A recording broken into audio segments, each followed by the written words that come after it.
Good evening. My name is Donna Guthrie, and I am part of the committee for the book group Roundup. Welcome to our summer book group, Roundup 214. We're so happy to have you here with us tonight, and we think we have a great program for you. How to lasso an author for your book club. Before I begin, I want to do a couple housekeeping chores.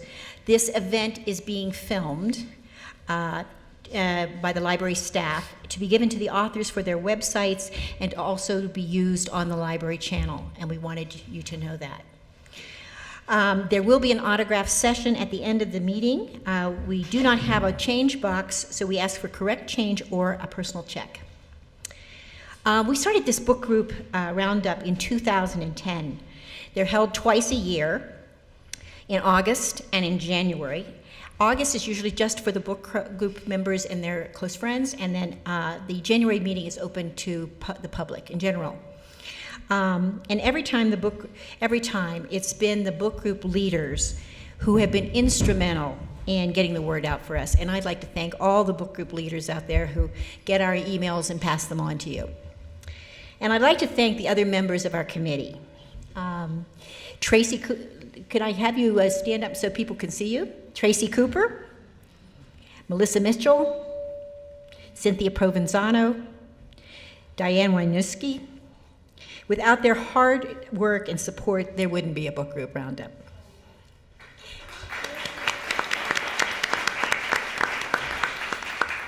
The idea of tonight's event came from a New York Times article. It seems that in New York City, there's a new venture that takes the down-to-earth tradition of a book club and adds the New York ingredients of celebrity, money, and literary zeal. Authors began signing up to appear in person at book club meetings, where they spend an hour or two discussing their works with eager readers in exchange for a fee. For club members, it offers a rare opportunity to question authors in person about the writing process, their intentions as storytellers, and perhaps a stray plot line that needs some explanation. For authors, it's a way to talk directly to their readers, hoping to build word of mouth for their books and earning a little money on the side. The cost in New York City for one of these book club meetings is $750. $400 goes to the author, and $350 goes to the organization called Book the Writer. That seemed a little pricey to me. Wait, I thought, there must be another way, a less expensive way. What if we could do a conference call or Skype through our computers with a writer? After all, we're Skyping and doing FaceTime with our grandchildren. Why not a noted author? Or perhaps there's a local author who would like to visit your book group this year. How can book groups find them? Well, tonight we have a wonderful panel of 3 authors who are knowledgeable about visiting book groups and will tell us a little bit more what they expect and what you could expect when you lasso an author for your book group. Let me introduce, starting at my left, John Shores, who wrote Beneath a Marble Sky, along with Temple of a Thousand Faces, Beside a Burning Sea, Dragon House, The Wishing Trees, and Cross Currents, has won multiple awards and has been translated into 25 languages.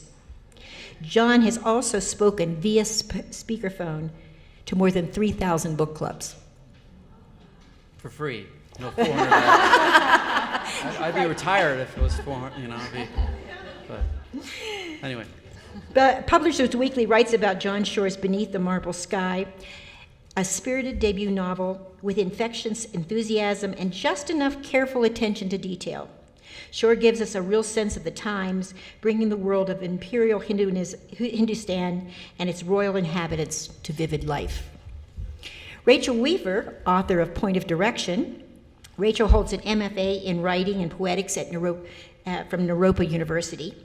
She has also worked for the Forest Service in Alaska, studying songbirds, raptors, and black and brown bears. Rachel currently lives here in Colorado. Her book, Point of Direction, was named by the American Booksellers Association as one of the top 10 debuts of spring 2014. Oprah Magazine listed it on the top 10 list of books to pick up now. Oprah describes Rachel's book this way: point of direction is the romance between a hitchhiker and the fisherman who picks her up.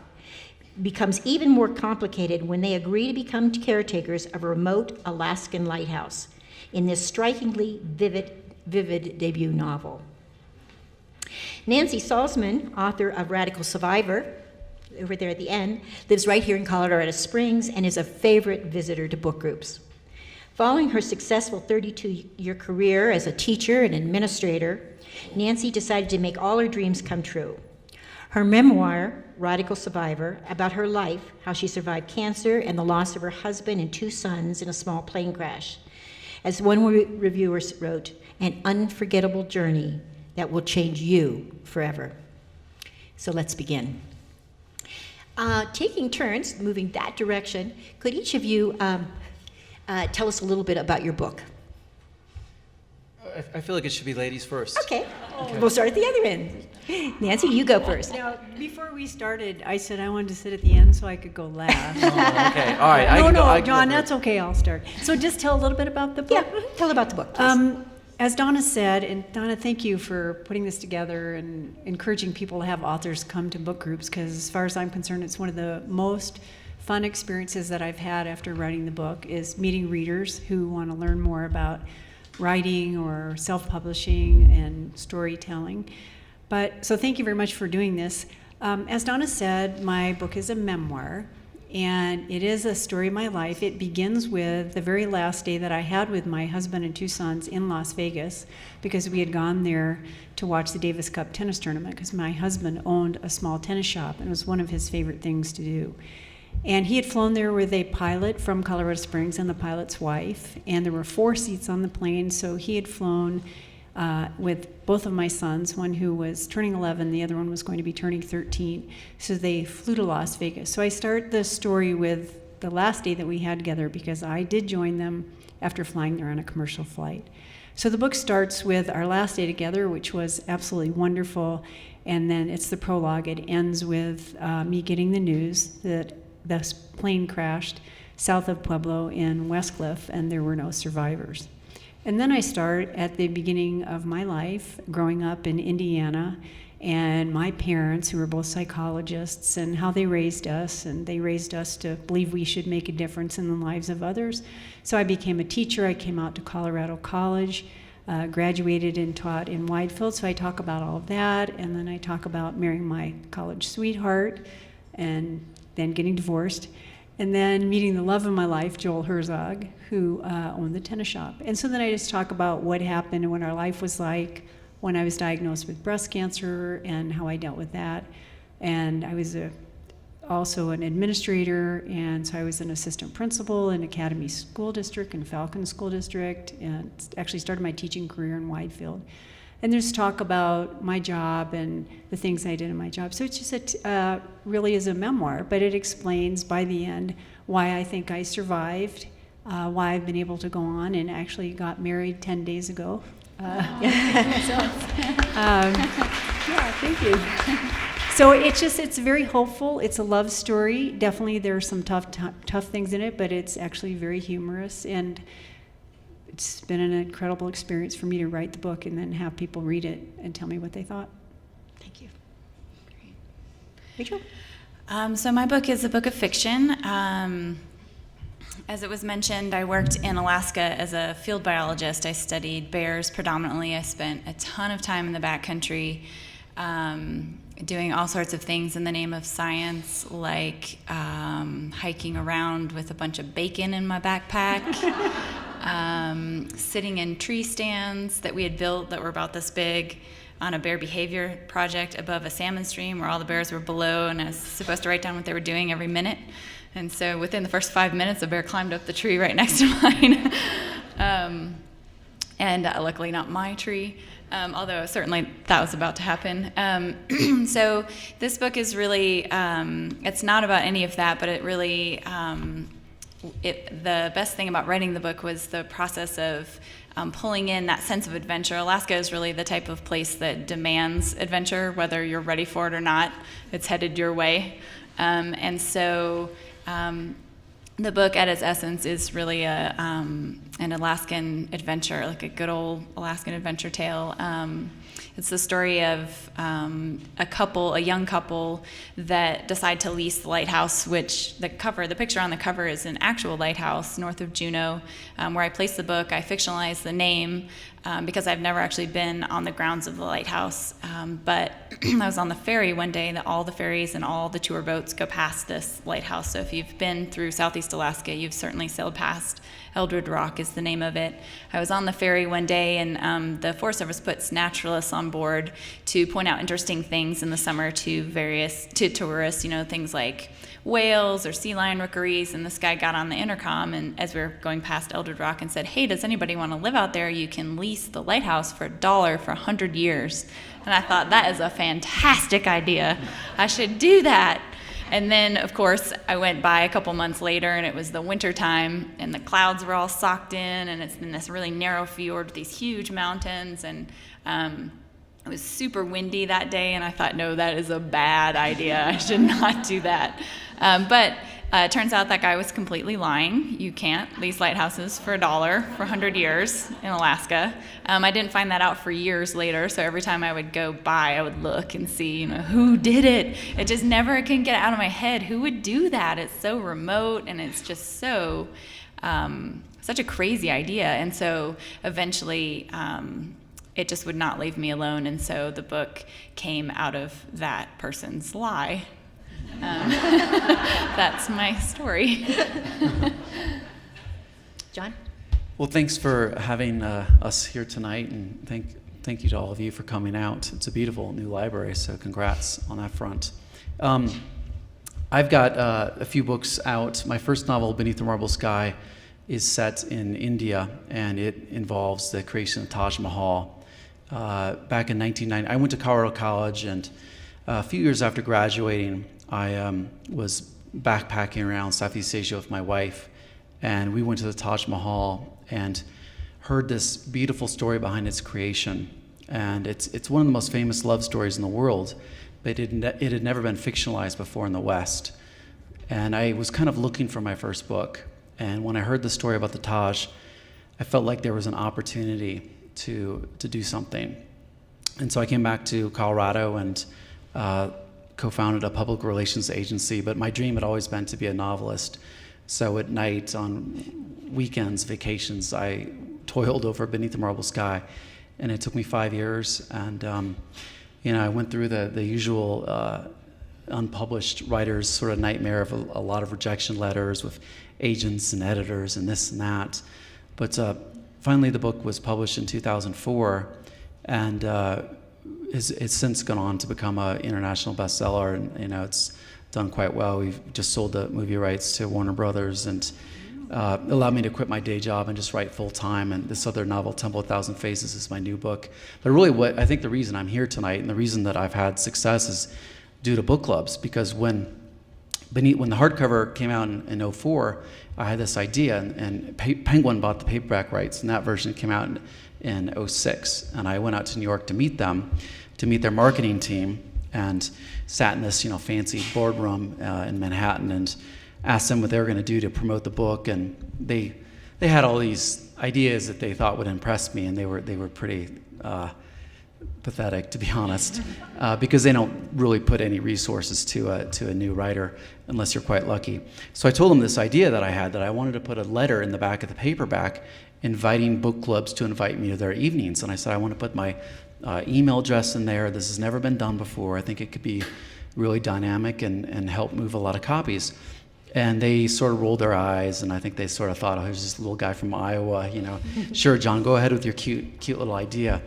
Well, my background was in PR, so once the book was out, I started pitching that idea to the press, and the press bit. Newsweek magazine did a story on it, NPR did a story on it, and then the CBS Evening News came out here and followed me around as I talked to all these book clubs. And that night, or a couple weeks later, they had a like a 3-minute piece on my book club program. And the next day I opened my email inbox and I had emails from 800 different book clubs. And for a year I was speaking to like 8 or 9 book clubs a day. And it's at this point it's like gone global, and I talk to book clubs all over the world, and I think it's sort of sustained me, and I think book clubs have gotten a lot out of it. And it's fun. I mean, I never know if a book club has been Googling the subject matter for hours or drinking margaritas for hours. And so I just kind of, jump into the calls, and most of them are speakerphone calls, and it's been a lot of fun. And so I'm certainly happy to pass whatever thoughts I can along to you in terms of how to connect with authors and get them to interact with your groups. So thanks for having me. Rachel, can you ask, that kind of leads into my next question. Rachel, can you tell me how you promote your books? Yes, I'm currently trying everything I can think of. I'm at the other end of the spectrum. My book just came out in May, so I'm at the very beginning of this whole process. I have been going to a lot of book groups as well. It's mostly been word of mouth so far, although it's extremely fun. It's one of my favorite things to do, because just like you said, you never know what you're walking into, which is kind of exciting. I do a lot of things. I've found a list of 2,000 independent bookstores in the country. A friend of mine made a book trailer, which is like a movie trailer, which is super cool. And so I've been sending that along with just a quick paragraph. Hey, just want to let you know my book is out there.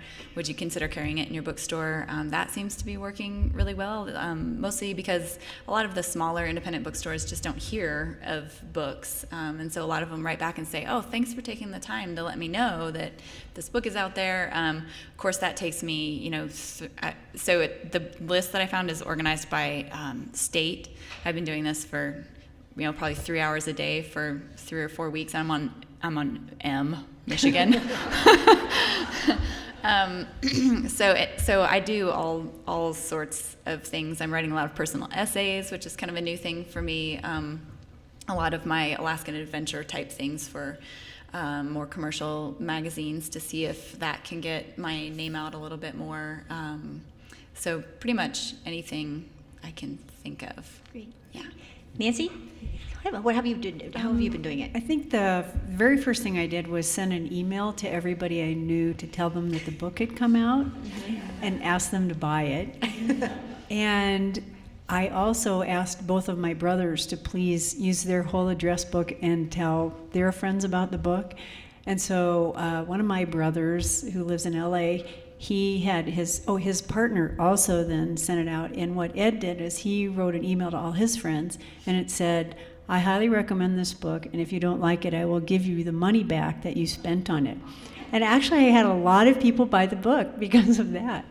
So that was the very first thing, is actually just using my friends and asking my friends to buy it. And then through word of mouth, then that was a really good way to get the word out. And then I took 4 copies to the downtown library and said, I would like to give these to you as a gift, which they took, yay. And then they actually started, gotten incredible support from the library, and they ended up buying 2 sets of book club books for people to check them out. Then I used Facebook and all the social media. I had to learn how to do that.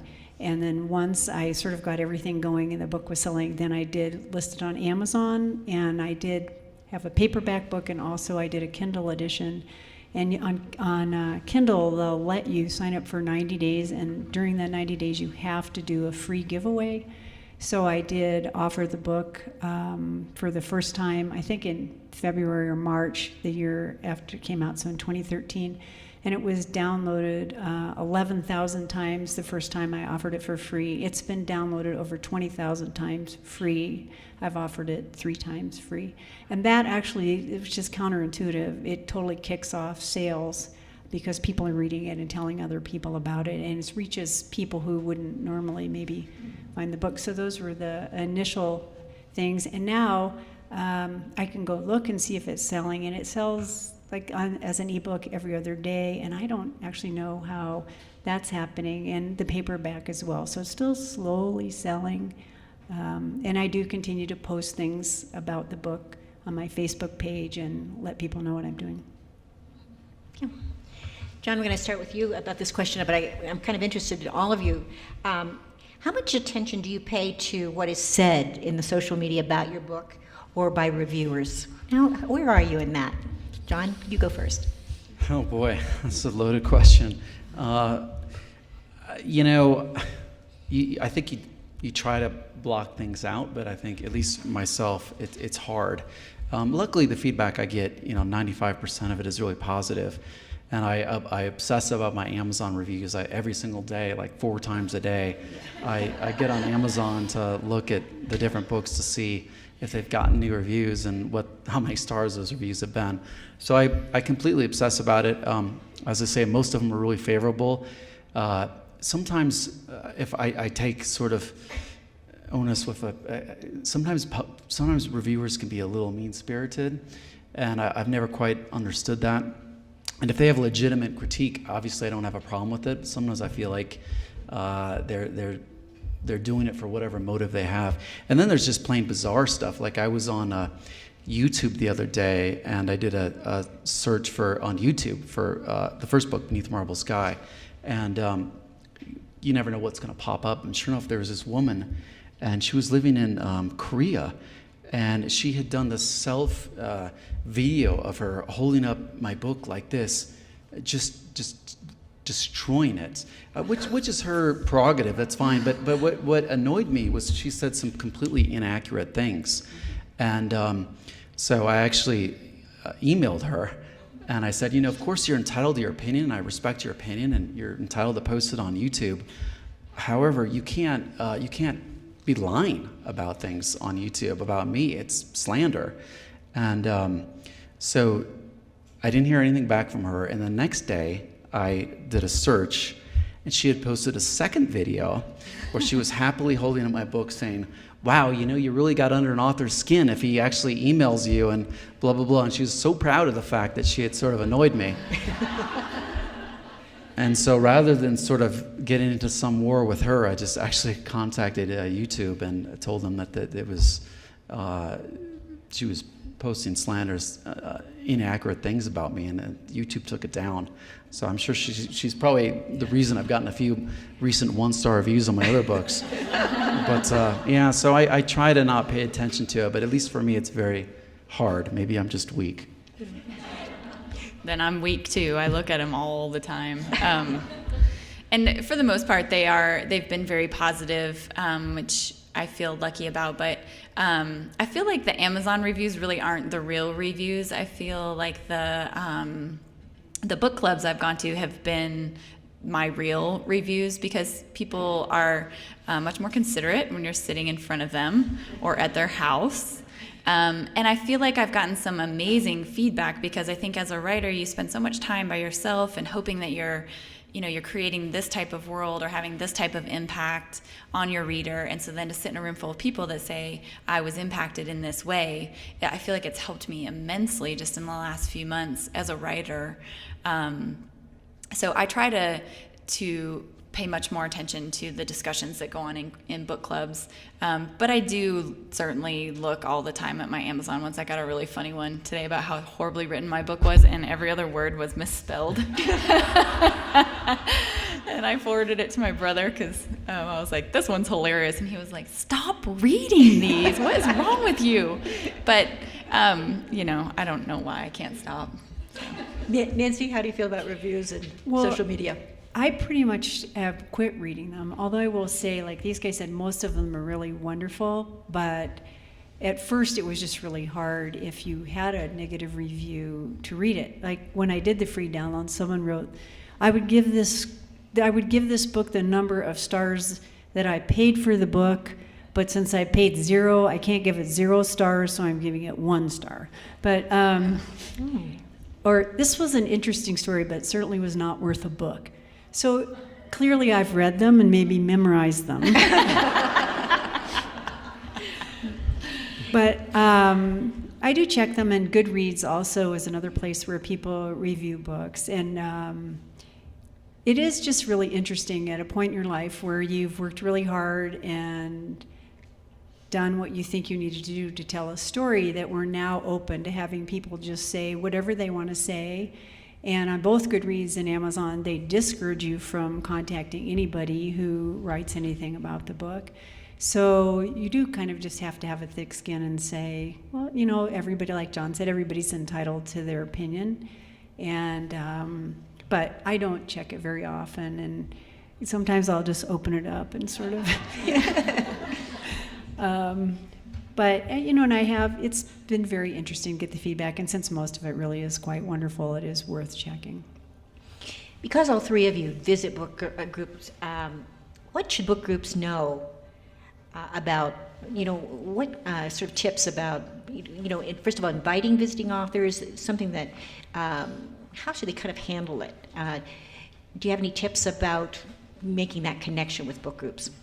Well, I would say, first of all, never pay an author a cent to participate in your book club. I mean, that New York story just annoys me. It's just awful. I mean, $750, it's ridiculous.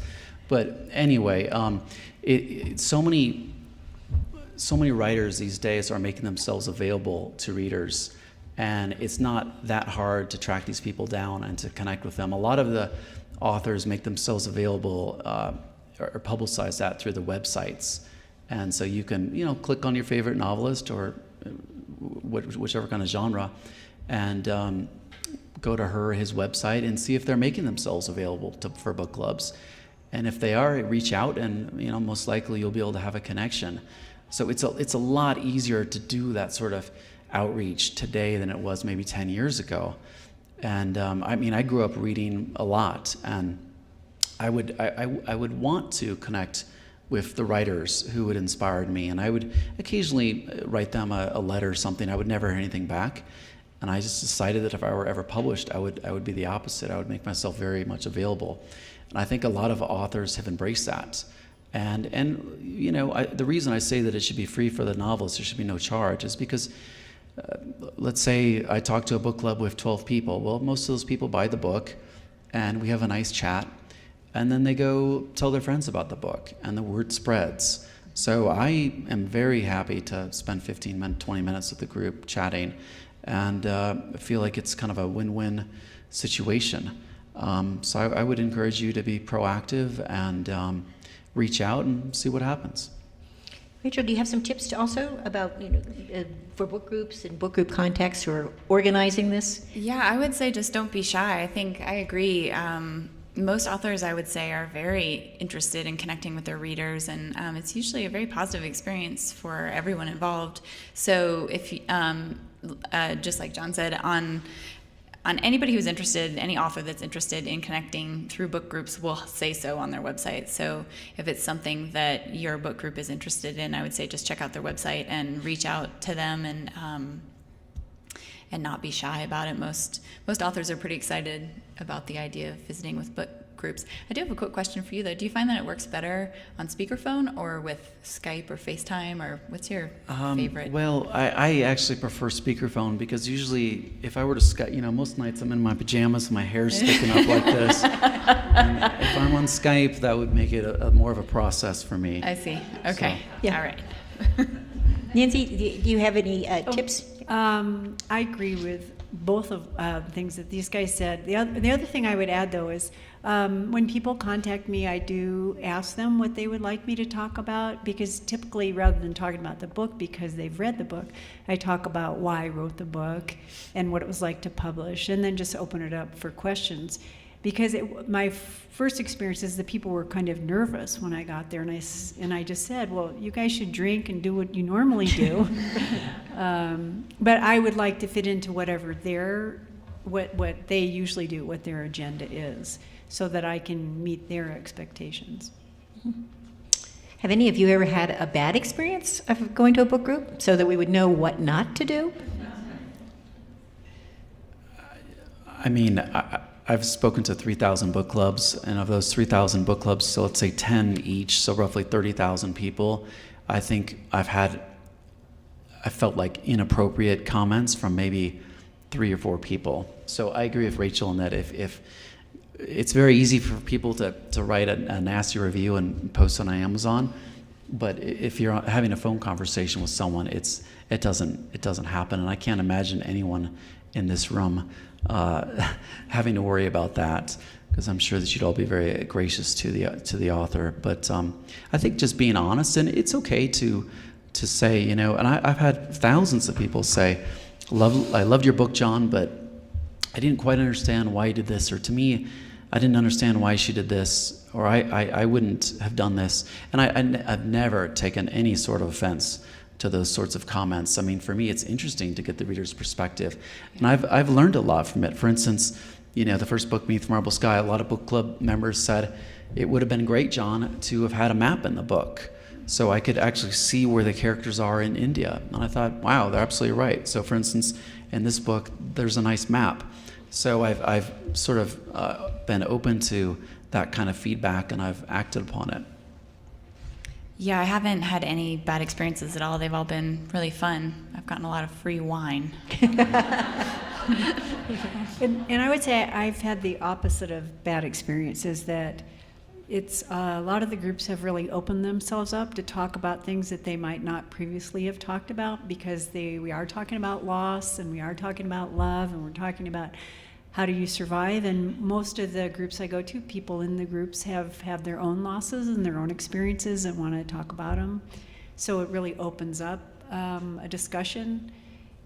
So I feel like that has been a pretty incredible experience for me, and has also really helped me grow just as a person. So hopefully I won't have anybody say anything really mean.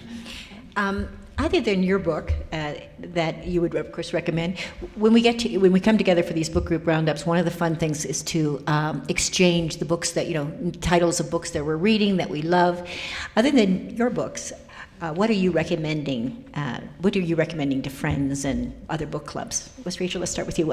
Some books that you're reading that you think are really fabulous. I just read a really great book. It's I don't know if it's new, but it's her first book, called The Gravity of Birds by Tracy Guzman, I think is her last name. Fabulous. And then my all-time favorite is, of course, Seth Kantner's Ordinary Wolves. It's another Alaskan book, along with Ewan Ivy's The Snow Child. I could go on forever, but I will stop. Yeah, would you repeat those three? The first one was The Gravity of Birds by Tracy Guzman. The second is Seth Kantner's Ordinary Wolves. Ordinary Wolves, yeah. That came out several years ago, but it's quite good. Quite good. Kizzy, are you recommending books to book groups when you're I loved The Invention of Wings by Sue Monk Kidd, and The Constellation of Vital Phenomena. And you have here on your desk a book written by an author who's here today, Sharon Peters. Where are you? Sharon's here, and she wrote Trusting Calvin, which is a really incredible and heartfelt read. So I'd recommend that as well. Yeah. You know, it's funny. I don't get asked that question that much for some reason. So it doesn't come up as much as one might think it would. But I tend to just recommend whatever I'm reading. Last week I read a novel by a Colorado author. Probably some of you have heard of it, called The Dog Stars, which I thought was really, really good. Mm-hmm. And so I've recommended that to a few groups. But again, I think a lot of these book clubs plan things, as I'm sure all of you are aware, 12 months in advance. Yeah. So they kind of have their agenda for the next year. So of the questions that they're interested in asking me, that's not necessarily one that just pops up a lot. Mm-hmm. Let's open it up for a little bit. We've got a microphone. There's Melissa right there. Is there anybody who would like to ask a couple of questions of our authors? Don't be shy. Right here, up here at the front.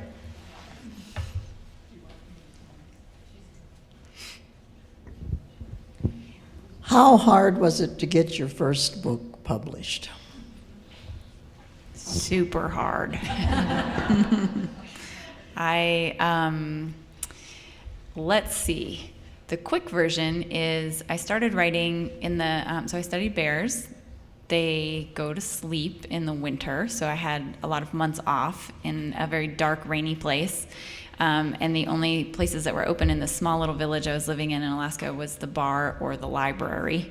So after lots of nights at the bar, I decided I should probably start writing this novel that I'd always wanted to write. So I started writing. I wrote three different drafts, so 3 books essentially, but none were done. And then this is the one that I ended up focusing on. I queried 150 agents, which I thought was extremely efficient of myself. But really what that meant was I was getting 3 to 4 rejections a day, which was slightly brutal. And then I had a couple agents that were interested. I was working on some revisions for them, but they weren't interested enough to offer representation. And then Susan Raymer called. She's an agent who sold the book The Help, which became the movie, Catherine Stockett's book. And she was very interested in the book. She had read the first chapter. She wanted the rest. She called me the next day and said, I stayed at work until 8 o'clock at night to finish your book. I love it. I want to represent it. She said, are you willing to do a major, major rewrite, though, because there's a lot of problems? And I said, yeah, of course. And I was, like, sure. And at the time, I was 7 months pregnant with twins. And we didn't have any kids yet. And we didn't know we were having twins until right before then. They thought there was one baby, but there was 2. And I had this idea that there might be something more in store for me than I knew, because my friends who already had kids, because my husband and I were running around saying, there's 2 babies coming. And we were so excited. And my friends that already had kids were like, oh, great. So I had this slight idea that maybe it was going to be more than I knew was coming. So my agent had me rewrite the book 3 entire times for her, like completely rewrite, like down, just all the way down to, and then building it back up in the first year and a half of my boys' lives, which was total insanity. I have a fabulous husband who stepped up and he was great with 2 infants and did a great job of letting me have an hour here and 20 minutes there. And so it was a long, long road for me, for sure. Yeah, I can second that. I mean, it's just preposterously difficult to make it happen. And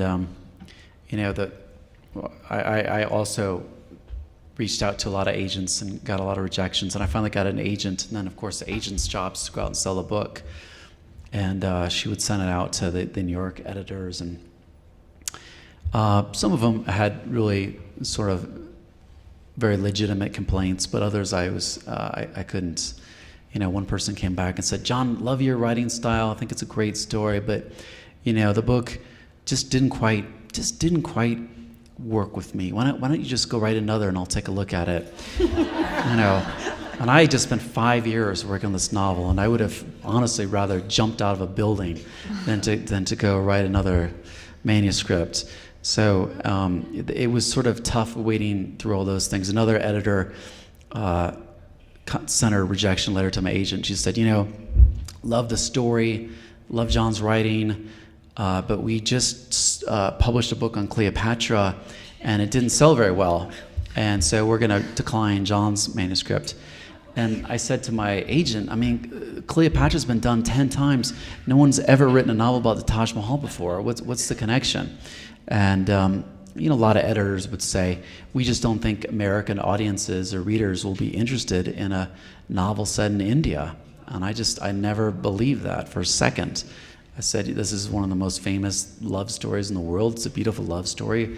I think you're completely undervaluing the intelligence of the average American reader. So I just continued to believe in the book, and finally I was lucky enough to find a couple people who agreed with me. Nancy?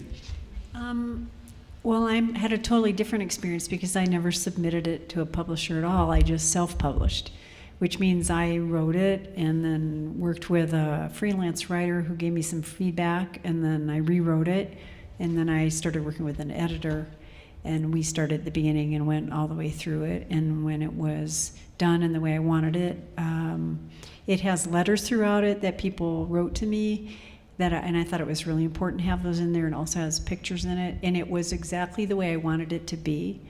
So I just went ahead and worked with a graphic artist to make sure that it looked really good, and then took it to an offset press and had it printed, and then started selling it myself. I have never submitted it to a publisher.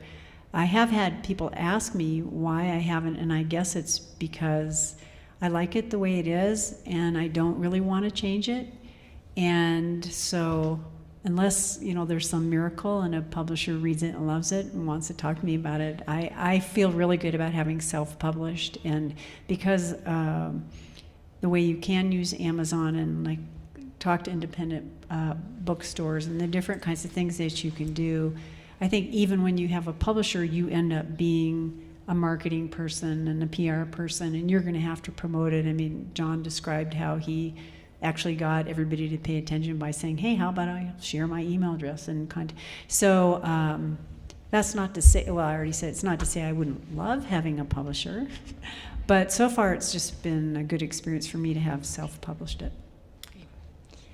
Rachel, I gather you have twins, and so could you tell us a little bit, I'd like to hear from all of you about your writing day. How do you do this? I don't know. I don't get enough sleep.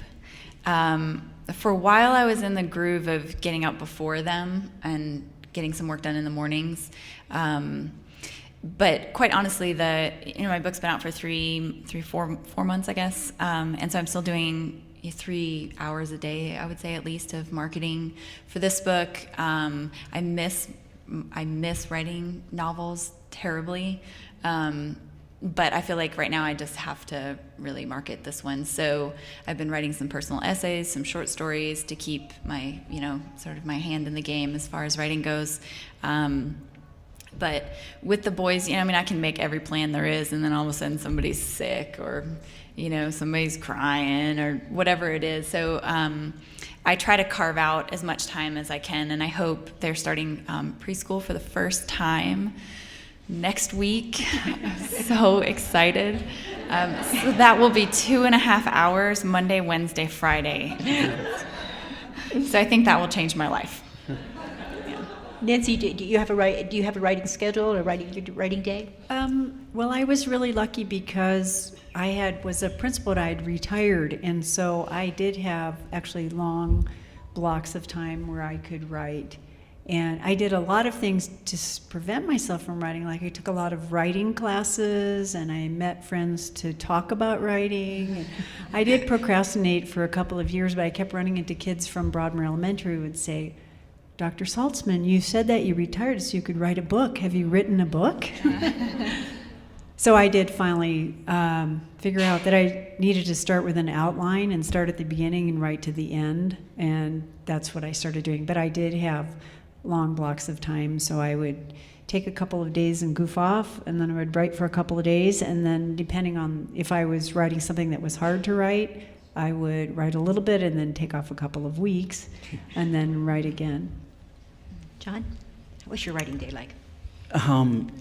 Yeah, it's a little chaotic because we've got a 10-year-old and a 12-year-old, and so I love the summer, but it's a constant series of interruptions, usually punctuated by a scream or an accusation or something. So this summer was hard for me to write, and I finished a novel set on the Great Wall of China a couple of months ago, and then just for kicks, I decided that I would write a young adult book for our kids, and it's actually been a lot of fun. It's been so much easier to write than the historical fiction, where I have to just spend months researching things. So just to actually sit down and just write a story with no pause has been fun. But I guess the pause was the summer, because I did take some time off to watch the kids and have fun with them. But now that they're back in school, typically I write in the morning when my brain is the clearest, which isn't saying a whole lot, but it does go better in the morning. And then in the afternoon, I sort of put my business hat in. I get a ton of email and Facebook messages, and I respond to everybody.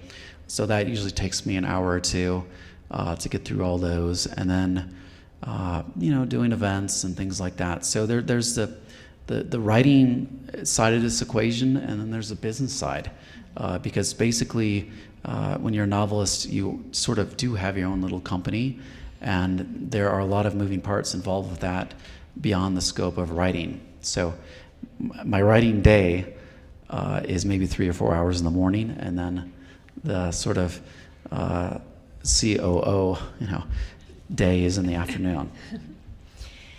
We're all readers in this group, but I think there are also some aspiring writers who have books that secret books that they want to write and books that they've been thinking about for a long time. Nancy, do you have any advice for aspiring writers out there who aren't going to put their hand up, but I know they're there? Well, I think this is going to be kind of obvious, but you have to write. And I think, I'm trying to think of one of the books that I read about, how do you write a book? And you read the whole book, and at the very end, that's exactly what she says, is you just have to sit down and write. But I would absolutely encourage everybody who's interested. I think because of the way Amazon is now and because of the way social media is now, you can actually write a book and upload it to Amazon, and using CreateSpace, I didn't use this, but using CreateSpace, they will actually print the book for you. And so if you're interested in doing that, it's pretty easy to do that now. If you're thinking you're going to write a book and make tons and tons of money, Rachel and I were talking about this before, I think there is some misperception that you can just write a book and it'll become a bestseller and you'll become a millionaire, maybe like John and Rachel will be. But if I sell a book on Amazon, they keep 55% of the cover price and I get 45%. I just finished recording, it's now available on Audible, and I read the book, and I get 25% of what they sell the book for. So unless you sell millions and millions of copies, the likelihood of you making a lot of money isn't that great. However, if you have a story inside of you that you want to tell, I think it's really important to tell it, in fiction or nonfiction, because look at all the people here, they want to read it. So I would encourage you to do it. Rachel, did you want to add to something about advice for aspiring writers? I would say just don't give up. It's a long road, certainly, but it's a road that you learn so much. I think any creative endeavor, you learn so much about yourself and so much about where your borders are and your boundaries, and you rub up against them, and it's just an amazing journey. And so I would just encourage everyone to give it a try. If you have that inkling, then follow that, and don't give up. Yeah, I think Nancy and Rachel answered it really well, but I would just add that I think for me personally, it was reading. I've got 3 younger brothers, and I think when we were like 14, 13, 12, 11, we came home from school one day, and my dad had literally thrown the television in the trash. And it was very traumatic at the time. But thereafter, we all became really intense readers, and I was reading, 2, 3, 4 books a week. And I think reading so much, at some point I just thought, I can do this. And I even had that thought fairly early on when I was 17 or 18. I had no idea how hard it was to pull it off. But I think just reading so much was so beneficial to see how different writers approached the craft. And so I think you can't be a good writer without being a good reader, in my opinion. There's some questions out there that people would like to. I've got one here up in the front row. I've got a microphone. Just 1 second. I don't need a microphone. Oh, no, you don't. I'm just curious, because of the population of India, how popular was your book over there? Well, it's funny. It took us because the story's been told so long over there, and it's been famous for 350 years over there. It was a little actually tougher to sell in India than you might initially think. Now, we did sell it like 2 years ago to an Indian publishing house, and it's doing well. And I get a lot of emails from Indians, both in America and other parts of the world, and in India, who are very complimentary of the book. And it's funny, a lot of them claim to be relatives of the characters in the book. So it's entirely possible, but it was a large family, but it seems it must have been really large. But so yeah, I think that the reaction's been good. Good Yes. question. The reason I asked that is because when the movie came out, The Millionaire, it took place in India. someone near us was from India. And she said, that's impossible. There's no place like that in India. Those slums do not exist. Oh, well, that's not accurate. Correct, but I meant they're, but they might think that your book was making it look too pretty or not too pretty or something. The only criticism I've had from Indians is that my book is probably 80% historically spot on. It's really fairly accurate, but I took sort of two significant liberties with history with my narrator, who's the Indian princess, Jahanara. And occasionally I'll have an Indian sort of take me to task on that, who knows the story really well, and will say, well, John, why did you feel the need to do this? But that's really the only sort of critique that I've gotten. And yeah, I mean, I've walked through plenty of those slums, so they're definitely there. As are, yeah. Yeah, great movie though, Slumdog Millionaire. Well, we're lucky enough to have two local authors here. Angie Ricketts, would you come up and talk to our group and tell us a little bit about your book? You live right here in the Springs. Great.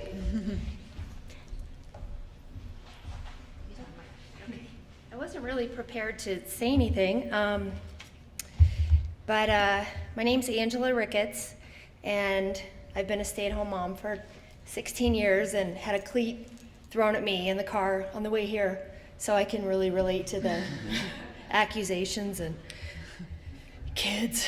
I was scrubbing toilets earlier today, too. My book, No Man's War, it's a war wife memoir. I've been married for 22 years to an Army Ranger who's been deployed 8 times. It's a story about sisterhood and basically just the trials of being a mother and being a friend and being a wife, especially since 9/11. The book came out 6 weeks ago. My publisher just ordered a 3rd reprint, which is very cool. Nice. I was on Fresh Air with Terry Gross. Last month I've been on Fox News. I was just in the New York Post 2 days ago, so it's been really great. I'm a social media whore. You can find me. There's you have a sheet there. So, and I love book clubs too. I've done 2, and they're totally fun. I'm kind of a nervous wreck right now, but I'm not usually. So, invite me to your book club. I live in Monument. My husband's still active duty, so. Mm-hmm. Thank you.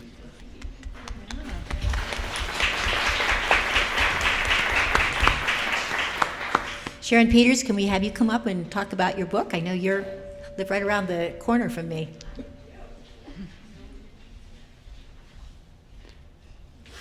A few years back, the weekend that I turned 60, some friends and I were in Vail celebrating my birthday, and one of the friends said, now that you're officially old, what is the one thing that you're no longer going to do? And it was instant. I said, no more difficult people are going to be invited into my life. I'm done with that.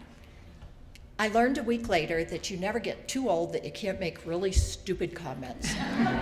Because the following week, I made the acquaintance of Max Edelman, who was perhaps the most difficult person I had ever met, but also the most interesting, the most impressive, and I wound up being his biographer. He was a Holocaust survivor, a Polish Jew who survived 6 years in the camps, emigrated to the United States, worked at the Cleveland Clinic, was a blind man. He was blinded in the camps, but he worked in the Cleveland Clinic X-ray lab processing films. Excuse me. He married, he had 2 brilliant sons, and when he was 70, he decided it was finally time for him to get his first guide dog. Problem was, he was terrified of dogs, pathologically terrified of dogs, because of things that happened in the camps, and you all know what those were. Their relationship was difficult. It was almost impossible. There were weeks on end that Max was determined he was going to send the dog back, but they both persevered. And in the end, this dog, Calvin, wound up really changing Max's life. So the book is called Trusting Calvin, How a Dog Helped Heal a Holocaust Survivor's Life. And I do many book clubs. I just returned a couple months ago from several appearances in Maine, which is my home state. So I love to do it. Authors spend an awful lot of alone time, and it's great to finally get with a bunch of people and be able to talk about your book. Thanks.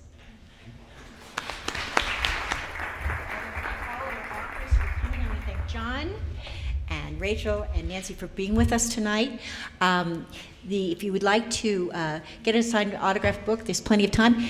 You can help us finish up any snacks over here. That would be helpful to all of us too.